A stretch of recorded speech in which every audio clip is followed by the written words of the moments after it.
할렐루야. 사망 권세를 이기시고 다시 살아나신 주님을 찬양합니다. 우리 그리스도인들에게 가장 기쁘고 즐거운 날이 부활절입니다. 이 아침 시간에 예수 그리스도께서는 부활하셨습니다. 예수님 동생 가운데 야고보가 있습니다. 마리아가 동정녀 예수님을 낳은 후 요셉과의 사이에서 처음 낳은 아들이 야고보입니다. 그러니까 예수님의 바로 밑에 동생이 야고보이다라는 거죠. 근데 이 야고보는 원래 자기 형 예수님을 보고 형이라고 불러야 되겠죠. 족보상 이렇게 존칭을 그렇게 해야 되겠는데 메시아로 믿지 못했습니다. 아마도 어렸을 때부터 함께 자라오며 함께 같이 뒹굴고 같이 살면서 아이 당신은 무슨 형이지 무슨 메시아냐고 믿지를 못했고, 아니 심지어 마가복음에서 보면 형 예수를 향하여 말하기를 미친 사람 취급했습니다. 그렇게 얘기하니 미쳤다라고 생각하고 그렇게 얘기를 한 겁니다. 그러니까 형이 하나님의 아들이라는 점과 메시아라고 하는 그리고 우리 죄를 대속하기 위해서 죽으실 것이라고 하는 이 사실을 받아들이기가 너무 어려운 거예요. 야고보 입장에서는 그럴만 하지 않겠어요? 좋습니다. 당신 입장에서는 그럴만 할 것 같은데, 근데 그렇다면 계속 쭉 가야 되는데 사도행전에 가보면, 마가복음에 이어 사도행전에 가보면 이 사람이 변해도 완전히 변했어요. 어떻게 변하게 되어지는 거 아니? 야고보가 예수를 믿었을 뿐만 아니라, 그전까지는 그렇게 생각하지 않았던 사람이 믿었을 뿐만 아니라 초대교회의 지도자로 역할을 하게 되어질 뿐만 아니라, 그리고 문헌에 의하면 요세푸스의 문헌의 기록에 보면 이 야고보가 주후 62년경 유대인들에게 돌에 맞아 순교까지 합니다. 무엇이 이 친형을 주님으로 확신하게 만들 수 있었을까라는 의문 아니겠습니까? 그것을 설명하는 길은 오직 하나밖에 없는데, 그 전까지만 해도 십자가에 달려 돌아가신 아스마에도 미친 사람으로 취급을 했던 그 야고보 동생이 어떻게 그렇게 변해줄 수 있을까? 그것은 십자가에 달려 죽은 예수께서 부활하신 모습으로 야고보에게 나타난 겁니다. 부활하신 모습으로 동생 야고보에게 나타나는 사실을 후에 바울 사도가 고린도전서 15장 7절 8절에서 말씀한 일을 후에 그렇게 얘기를 한 거예요. 그 후에, 그러니까 그 후 부활하신 후에 누구에게 보이시는 거 아니? 그 야곱에게 보이셨어요. 그 후에 모든 사도에게도 보였고, 또 맨 나중에 만삭되지 못하여 난자가 누굴까요? 바울을 지칭한 거죠. 난자와 같은 내게도 보여졌다라고 말합니다. 됐습니다. 부활하신 예수님을 만난 사람들은 이렇게 변화되어졌습니다. 비록 그가 믿지 않는 사람이었는데 예수를 믿게 되어졌다.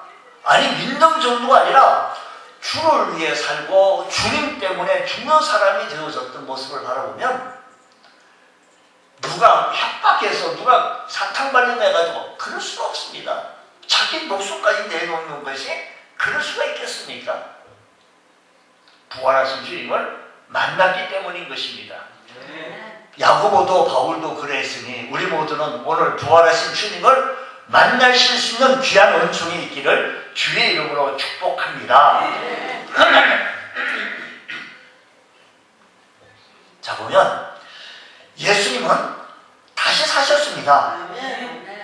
누가복음 24장, 우리가 함께 읽었던 본문 24장 말씀에 보면 부활에 관한 몇 가지 관한 설명을 24장에 설명하는데, 누가복음 24장에 뿐만 아니라 성경 그냥 처음부터 끝까지 거의 예수님께서 부활하신 사실을 설명하고 있다는 것입니다. 그래서 오늘은 누가복음 24장을 오늘 본문으로 삼았으니 그 말씀 보면 1절로부터 10절까지 있는 말씀은 예수님의 무덤을 찾아갔던 여인들이 빈 무덤이에요. 빈 무덤을 보았고 예수님의 시신은 발견하지 못한 겁니다. 그러니까 앞에 있는 많은 현자들은 큰 무덤을 자랑하고 막 그래요. 근데 오직 예수님, 우리 성지순례 가가지고 보면 예수님의 무덤을 뭐 이렇게 순례해야 되잖아요. 만약에 있다고 한다면 없어요. 무덤이 없는 거예요. 빈 무덤이에요. 찬란 옷을 입은 두 천사만 보았습니다. 여인들이 2000년 동안 예수님의 부활을 부인하는 수많은 학자들과 과학자들과 신학자들이 예수님의 시체를 찾아다녔으며 부활을 반대해보려고 나름대로 많이 애를 썼지만 모두 헛수고였습니다. 11절로 12절 말씀은 베드로가 여인들의 말을 듣고 그래요? 하고 다시 무덤에 달려가서 봤더니 역시 빈 무덤이었다는 것입니다. 11절 말씀 보면 여인들의 말을 들은 다른 예수님의 제자들은 11절에 보니까 이 여인 예수님의 무덤이 빈 무덤이에요. 시신이 없어졌어요. 이 얘기를 들었던 다른 제자들 11절에 뭐라고 얘기하죠? 사도들은 그들의 말이 허탄한 듯이 들려 어떻게 했다고요? 믿지 아니했다는 겁니다. 예수님의 십자가에 못 박은 로마 군인이나 빌라도나 유대 종교 지도자들만 믿지 않은 것이 아니라 그 당시 예수님의 제자들도 믿지 않았다는 것입니다.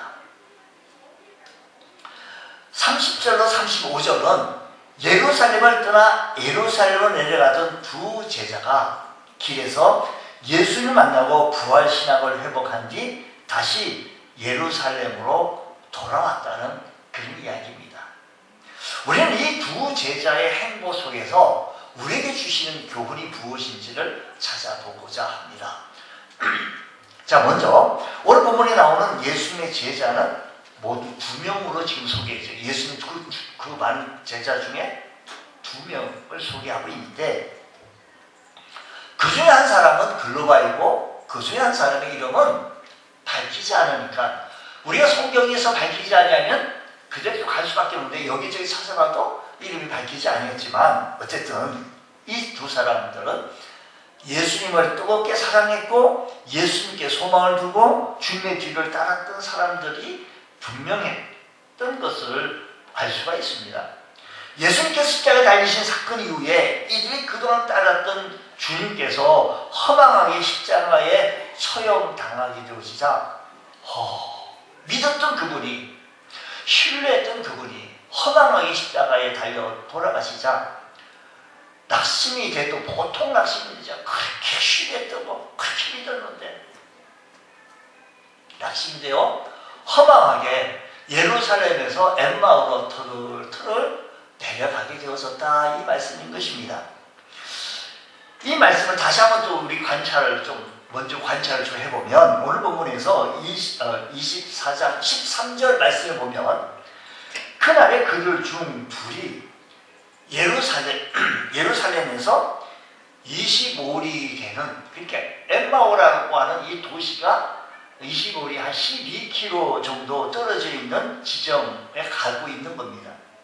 엠마오라는 예루살렘에서 서쪽으로 한 약 12km 떨어진 곳에 있는 마을인데 두 사람이 예루살렘에서 그렇게 흥분되어지고 그렇게 즐겁고 주님과 함께하는 삶이었다면 얼마나 살고 얼마나 기쁜 일들이 기적이 일어나고 사건이 일어나고 치유받고 회복이 되어지고 문제가 해결받고 많은 사람들은 예수님께 나온 사람들마다 가지가지 문제가 다 해결받아요. 그때 따라다녔던 삶이 얼마나 신났겠습니까? 그런데요 세상 사람들 모두가 다 문제 없는 것 같지만 다 문제를 안고 있어요. 저 고위층에 살고 있는 그 사람은 그 문제를 가지고 있고 저 밑에 아주 서민 신불자 되어지고 피해 다니는 사람도 또 그 문제를 또 가지고 있어. 그러고 보니까요, 사람들이 가지고 있는 문제는 모양이 다르고 색깔이 다르고 뭐 형식이 좀 다를 뿐이지만, 크기 양이 좀 다를 뿐이지만 사람들이 가지고 있는 모든 문제를 다 있다라는 거예요. 문제는 다 있다라는 거예요. 그런데 그 문제를 예수님 당시 시대에 예수님 앞에 다 이 문제를 다 가지고 왔더니, 아픈 자들이, 병든 자들이 치유받고 고침받고, 배고픈 자들이 배부름을 받고, 앞을 보지 못하는 자는 앞을 보게 되어지고, 눈을 자는 눈을 뜨게 되어지고, 기적과 역사가 일어난 거예요. 또 거기에서 또 말씀을 들을 때 어느 날 유대인의 관원, 오늘날로 말로 얘기하면 국회의원 정도 계급 정도 된다고 해요. 그분이 너무 우울증 긁는 것만 같아. 요즘 시절로 얘기하면 고독하고 어떻게 인생 살아갈지 몰라서 인생 상담하기 위해서, 그것도 낮에 떳떳하게 오지 못하고 어느 날 밤에 한 날 찾아와서 예수 선생님이요 하고 자기 인생의 문제를 상담하는 과정 속에 예수님께서 그에게 말씀하시기를, 하나님이 세상을 이처럼 살아가서, 이런 말씀을 들으니까 너무 놀라운 말씀이에요. 그가 나중에 변하죠. 니고데모도 역시 마찬가지로 변했던 모습이었는데, 어쨌든 간에 예루살렘에서 그렇게 주님과 함께 다녔을 때 신나고 그냥 너무 좋았는데, 그분이 허망하게 십자가에 달려 돌아가셨다고 하니 낙심돼도 보통 낙심되지 않습니다. 그래서 엠마오로 터덜터덜 내려가고 있습니다. 여기서 지금 말씀하시면 예루살렘에서 엠마오로 갔대, 무슨 서울에서 무슨 부산으로 갔대, 이런 차원의 얘기가 아니고요. 이 여기서 말하고자 하는 교훈은 좀 내려가는 거예요. 위치상으로 좀 내려간 모습이지만, 위치상으로 우리가 터덜터덜 내려갔다라기보다, 물론 위치상도 좀 내려가는 지점이 좀 예루살렘 좀 고지되고 그런 말씀이겠지만, 그런 뜻이 아니고, 낙심되어지고, 오늘 말씀 계속해서 전체적으로 말씀에 의하면, 제가 메이크 스토리가 아니라 말씀해 보니까 슬픈 빛을 떠요. 낙심하고 그럼 내려가는, 터덜터덜 내려가는 거예요. 무슨 메이크가 아니, 모든 시를 빠지고 낙심하고 용기도 잃어버리고 앞이 안 보이고 어떻게 살아야 될지 모르는 그런 시점이 와 있는 거예요. 그러니까 여기서 내려갔다는 것은 내려막길, 인생의 쓸쓸함, 허망함을 나타내 보이게 되어지는 것입니다. 그렇습니다. 상징적으로 제자들이 걷고 있는 이 엠마오의 길은 석양의 허무함, 내리막길, 쓸쓸함, 무슨 사업에 실패한 것처럼 어떻게 살아야 할지 그렇게 믿었고 신뢰했던 그분이 안 계시다니, 내가 헛수고한 거야? 내가 바보지? 하면서 자책을 하면서 내려가지 않았겠어요? 17절 말씀 보세요. 17절 말씀은 예수께서 이르시되, 너희가 길을 가면서 서로 주고받은 얘기, 무슨 얘기를 주고받았는지 이걸 좀 성경에 자세하게 좀 기록을 해놨으면 참 좋겠는데, 아마 이렇게 하잖아. 내가 그동안 참 예수님 선생님을 믿고 따랐더니 바보지. 아유, 왜 그랬을까? 하고 뭐라고 하는 거예요? 두 사람이 슬픈 빛을 띠고 머물러서 내려가고 있는 거예요. 엠마오로 내려가는 이 두 사람의 마음속에는 무거운 슬픔이 가득 채워져 있어서 내려가고 있는 중이었습니다. 아마도 이렇게 슬펐던 이유가 과연 무엇일까? 자기들이 사랑하고 따랐던 그 주님께서 돌아가신 것에 대해서 너무 마음이 괴롭고 슬픈 겁니다. 내가 그렇게 믿었던 것이 뭐 이러면서 낙심하지 않았겠습니까? 자기를 사랑해 주셨고 그렇게 좋으신 분이었는데 그분께서 그렇게 끔찍하게 십자가에 돌아가시다니, 그 충격과 안타까움에 이들 마음은 어떻게 헤어날 길이 없는 겁니다. 자기들 또 앞길 또 문제입니다. 자기 고향 엠마오로 가가지고 거기 계신 마을에 사시는 그분들에게 무슨 말을 해야 될까? 면목도 안 쓰는 것만 같고 어떻게 해야 될 것인지. 한마디로 본문이 그려준 두 제자의 모습은 모든 것을 잃어버리고 시기에 찾아 슬픔 빛에 띄고 투덜투덜 내려가는 그런 삶의 모습이었습니다. 16절 말씀 보니까 이렇게 말합니다. 왜 그렇게 되어지는가? 16절, 그들의 눈이 어떻게 되어지는가? 눈이 가려워져서 그인 줄 알아보지 못했다, 이 말씀입니다. 자, 신에 빠져서 내려가고 있는 도중에서도 예수님께서는 그들을 동행해 주셨다, 이 이야기입니다. 우리가 어려움 속에 있고 슬픔 속에 있고 낙심 속에 있는 가운데서도 우리 주님께서는 우리와 함께 동행해 주시는 좋으신 분이신 줄 믿으시기 바랍니다. 사업에 실패하고 시리에 빠지고 낙심에 빠지고 믿었던 자식 의지했는데 자식이 자꾸만 괴롭힙니다.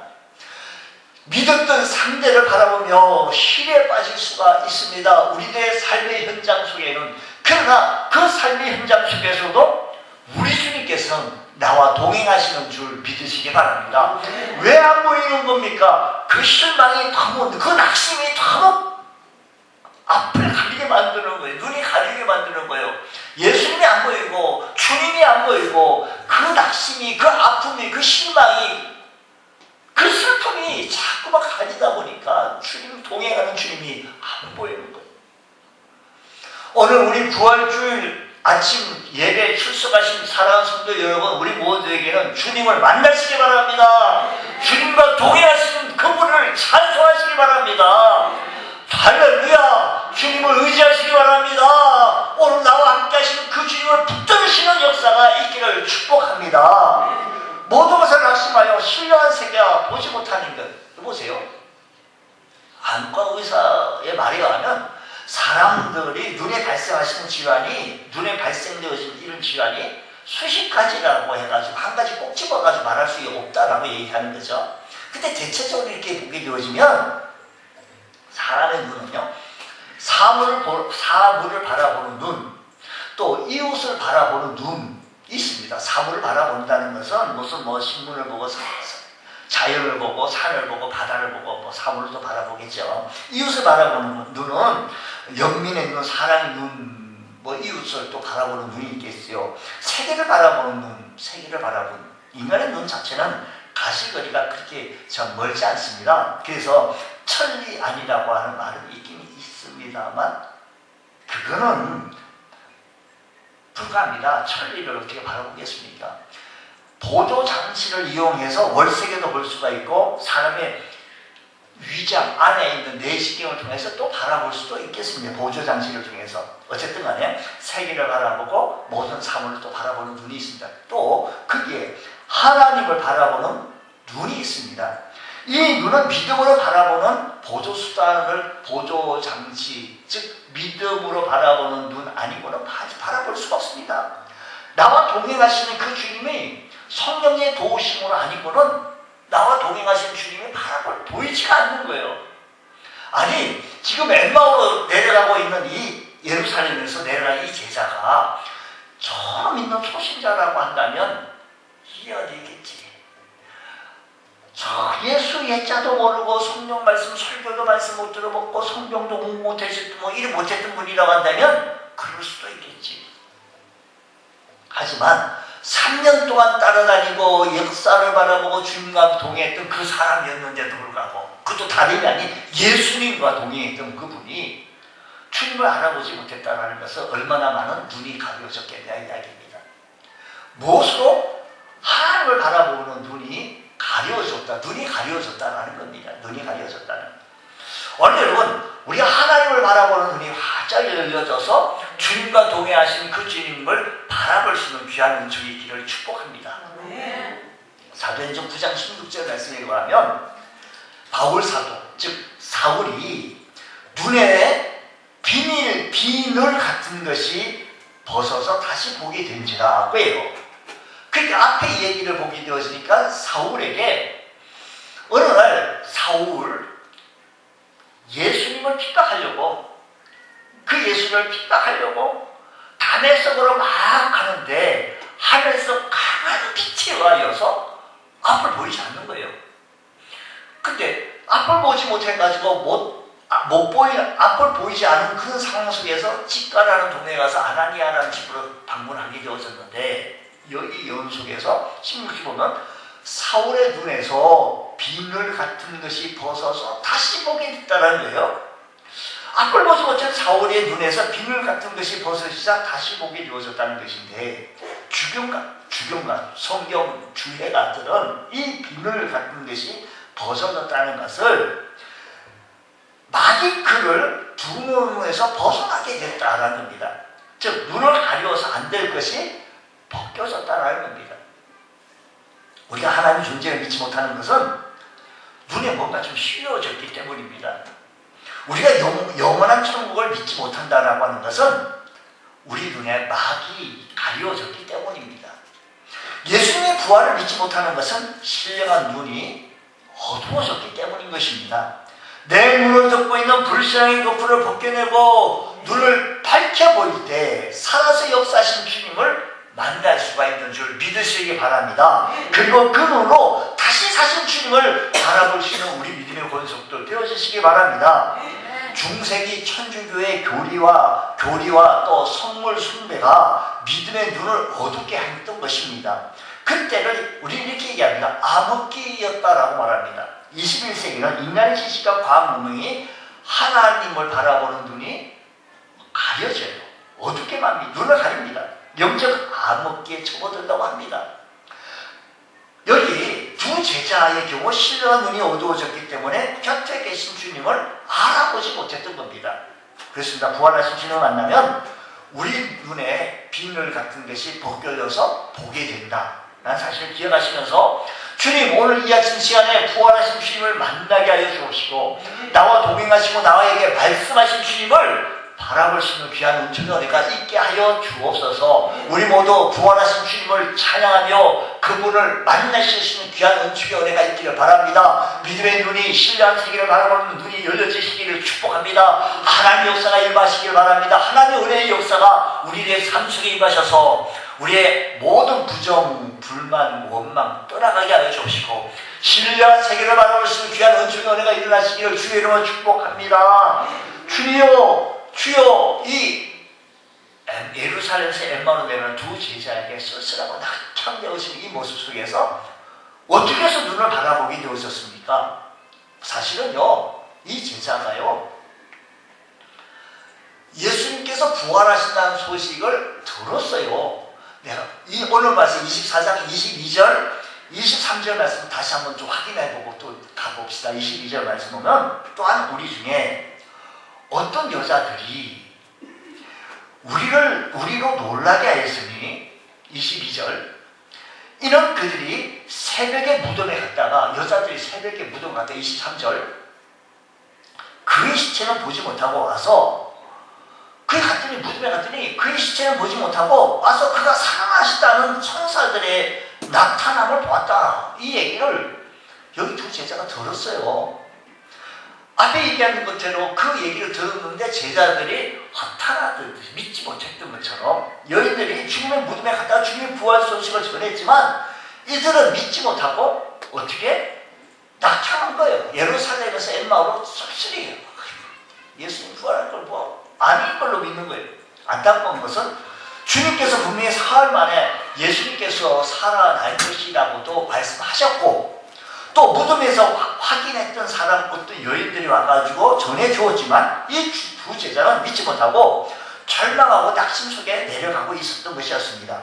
부활하신 주님을 낙심 속에 내려가는 그들에게 주님께서 그 비밀 같은 눈에서 벗겨주니 의심의 눈이 벗겨지니 실망의 눈이 벗겨지니 낙심의 눈이 벗겨지니 예수님이 동행하시는 거예요.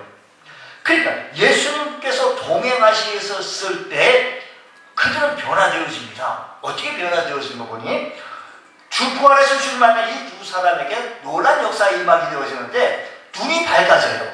눈이 보여지는 거예요. 31절 말씀. 아까 16절에는요 눈이 어두워졌는데 31절 말씀 보면 그들의 눈이 밝아져. 여러분 16절과 31절이 서로 대조되어져 있는 거 아니겠습니까? 눈이 가려졌는데 이제 가려졌던 눈이 밝아진 겁니다. 똑같은 사람이에요. 길에서 내려가는 길이었어요. 불과 시차도 얼마 많이 나지 않았어요. 정확하게 말하면 그들의 눈이 열리고 있습니다. 다시 말해서 본문의 두 제자는 절망 속에서 엠마오로 나타나는 도중 그들의 눈에 무엇인가 가려졌던 것이 벗겨져서 부활하신 주님을 만날 수가 있었으니 사랑하는 성도 여러분 우리의 의심의 비늘이 벗겨지고 불신의 비늘이 벗겨져서 오늘 이 아침 시간에 부활하신 주님을 만나실 수 있는 귀한 은총의 은혜가 있기를 축복합니다. 두 번째는 눈이 밝아지니 마음이 뜨거워지는 거예요. 32절 말씀 보겠습니다. 31절 다 32절 그들이 서로 말하되 길에서 우리에게 길에서요 32절 길에서 우리에게 말씀하시고 우리에게 성경을 풀어주실 때 낙심해서 내려가는 길에서 우리에게 말씀해 주시고 성경을 풀어주실 때 우리 속에서 마음이 뜨겁지 아니하느냐. 이 말씀 보면 주님께서 말씀하시고 성경을 풀어주셨을 때라고 했습니다. 이들의 마음이 뜨거워지게 되어진 원인이 말씀하시고 성경을 풀어주신 겁니다. 오늘 이 말씀하시고 성경을 풀어주신다는 것은 제가 오늘 이 아침 시간에 여기 나타나시고 있는 성경을 풀어주는 것과 마찬가지입니다. 강해 설교하는 것과 마찬가지입니다. 말씀을 들어주셨을 때 성경을 풀어준다, 성경을 열어준다라는 겁니다. 앞에서 눈이 밝아졌다는 건 성경을 열어줬을 때, 말씀을 열어줬을 때 우리 마음이 뜨거워졌던 것처럼 사랑하는 성도 여러분, 말씀이 들려졌을 때 여러분의 심령이 뜨거워지시기를 축복합니다. 주님 은혜가 있게 하여 주시고 우리의 마음이 뜨거워지는 이유는 하나님의 말씀의 문이 활짝 열렸기 때문입니다. 그래서 하나님의 말씀이 깨닫게 되어지고 그 깨달음이 우리 마음을 뜨겁게 해주는 것입니다. 마음이 뜨겁다는 것은 마음의 감동을 받았다는 것이고 마음이 움직이고 있다는 것은 마음이 결단이 생겼다는 것입니다. 이렇게 마음이 뜨거워지면 사람은 행동하게 되어집니다. 힘 안 들입니다. 사람은요 마음먹기에 달려 있습니다. 이렇게 마음이 뜨거워지면 우리 마음속에 희망이 오르고 이렇게 마음이 뜨거워지면 자신감이 오르고 용기가 샘솟고 뭐든지 할 수 있다라고 지적으로 나갈 수 있는 능력의 역사가 일어나게 되어진다는 것입니다. 여러분 오늘 이 시간에 여러분의 성령 말씀이 열려지시기를 축복합니다. 하나님의 말씀의 문이 하나님의 말씀의 문이 열려지시기 바랍니다. 그래서 여러분의 심령이 뜨거워지시기 바랍니다. 여러분의 삶에 희망이 솟기를 바랍니다. 용기가 솟기를 바랍니다. 자신감이 솟기를 바랍니다. 하나님의 역사가 일어나게 되실 줄 믿습니다. 그뿐만 아니라 마음이 뜨거워지니까요. 그 다음 절 말씀을 보면 33절 말씀을 보니까 이렇게 얘기해요. 곧 그때 곧 언제요? 곧 그때 말씀이 뜨거워졌을 때 곧 그때 이게 보세요. 예루살렘으로 곧 그때 엠마오에서 예루살렘으로 돌아갔다는 거거든요. 마음이 뜨거워지니까 예루살렘에서 엠마오로 내려갔던 그 심령이 곧 그때 아니 2, 3일 후에 이제 좀 쉬었다가 그동안 너무 지쳤어. 한숨 좀 잠을 자다가 이렇게 하지 않냐고 행동을요 어떻게 했더니 곧 그때 즉시 했다는 거죠. 그 시로 했다는 옛날 성경 우리 그 시로 했다는 겁니다. 여러분 예루살렘으로 돌아가려고 한다면 12km 다시 가야 합니다. 지금 낙심해져 있어 너무 지쳐 있는 겁니다. 근데 마음이 뜨거워지니 자신감이 생기니 용기가 생기니 곧 그 시로 그때로 다시 올라갑니다. 신앙이 올라갑니다. 믿음이 올라갑니다. 확실합니다. 나아갑니다. 아이고 예수 교회 좀 나오시죠? 다음 달에 이게 아니에요. 그들은 바로 그때 돌아갔다라는 겁니다. 그것이 신앙의 결단입니다. 여러분 믿음이 떨어지면요 예루살렘을 떠납니다. 그러나 믿음이 회복이 되어지면 예루살렘으로 돌아오는 겁니다. 참 회개는요 즉시 해야 합니다. 미룰 필요도 없고 늦출 필요도 없습니다. 예루살렘을 떠났던 그들이 곧 그 시로 돌아왔다는 것입니다. 신속성을 의미합니다. 떠났던 예루살렘으로, 떠났던 하나님께로, 떠났던 믿음의 자리로 돌아와야 합니다. 우리 이제는 코로나 사회적 거리두기가 이제는 완전 해제됐다는 거죠. 그래서 우리 교회에서는 이제 5월 달부터 이제 점심 식사를 같이 나누면서 식사를 좀 같이 나누려고 합니다. 그리고 오후 예배 좀 드리려고 합니다. 우리 교회에서는 지금까지 정부 방역당국 그 준수해서 거의 온 거죠. 뭐 거슬려가면서 뭐 싸워가면서 그러지 않았고, 종교시설 집회 인원 제한이 없어졌고, 이제 우리 신앙인은 다시 현장으로 돌아와서 마음껏 찬양하고 기도해야 할 때가 바로 지금이라는 겁니다. 그 시간도 더 들어와야 합니다. 주님 만나고 부활하신 주님을 만났다면 우리 신앙도 부활하고, 우리의 믿음도 부활하고, 우리 기도도 부활하고, 우리 찬양도 부활하고, 살아나는 역사가 일어나야 할 것입니다. 부활의 신앙 현장, 선교의 현장, 사명의 현장으로 다시 되돌아가야 할 것이라는 것입니다. 내가 만난 그 예수를 증거해야 할 때가 바로 이때라는 것입니다. 그 일 때문에 돌아가야 합니다. 36절 이하의 말씀 보게 되어지면 그들이 예루살렘으로 다시 돌아왔어요. 다시 사실 예수님을 증거하고 있었을 때 예수님이 그들에게 다시 나타났어요. 그래서 뭐라고 말씀하시는 거 아니? 보세요. 너희에게 뭐가 있을지어다? 한번 읽어보세요. 자, 앞을 보세요. 한번 읽어보세요. 너희에게 다시 돌아와가지고 예수님을 증거하고 예수님을 찬양했더니 예수님께서 다시 나타나서 말씀하시기를 너희에게 뭐가 있을지어다? 평강이 있을지어다. 할렐루야. 돌아온 사람들, 예수님을 전하는 사람들, 다시 회복하는 사람들, 믿음의 회복, 낙심 속에 빠져있고 시에 빠져있던 그 사람들에게 주님께서 다시 와서 평강이 있을지어다. 주여, 오늘 우리들의 삶의 현장 속에 주님의 평강이 임하게 하여 주옵소서. 우리 가정에 평강이 임하게 하여 주옵시고, 이 나라에 평강이 임하게 하여 주시옵소서. 우리 교회에 평강이 임하게 하여 주시옵소서. 부활절입니다. 우리 안에 희망이 잃은 채 쏠쏠히 살아가신 분이 있으십니까? 아직도 낙심하고 시계에 빠져있는 분이 있으십니까? 인생의 내리막길에 허망하고 시계에 빠져서 좌절 속에 실패하고 내려간 사람이 있으십니까? 주님 다시 만나면서 용기 얻고 자신감을 얻고 주님과 동행하시는 사람을 사랑할 수 있는 귀한 은총의 은혜가 일어나길 원합니다. 부활하신 주님을 만나서 우리의 신앙도 회복이 되어지고 영광의 모습에서 바로 설 수 있는 우리 믿음의 권속들 다 되어지시기를 주의 이름으로 축원합니다. 기도하겠습니다. 하나님 아버지 감사합니다. 오늘 이 아침 시간에 부활절 절기 예배를 하나님 앞에 드립니다. 드리는 이 예배를 통하여서 부활하신 주님을 마음껏 찬양하게 해 주옵시고 내 생애에 주님을 증거해 나가기에 부족함이 없는 귀한 은총의 은혜가 일어나게 하여 주옵소서. 믿사하며 예수님 이름으로 기도드렸나이다. 아멘.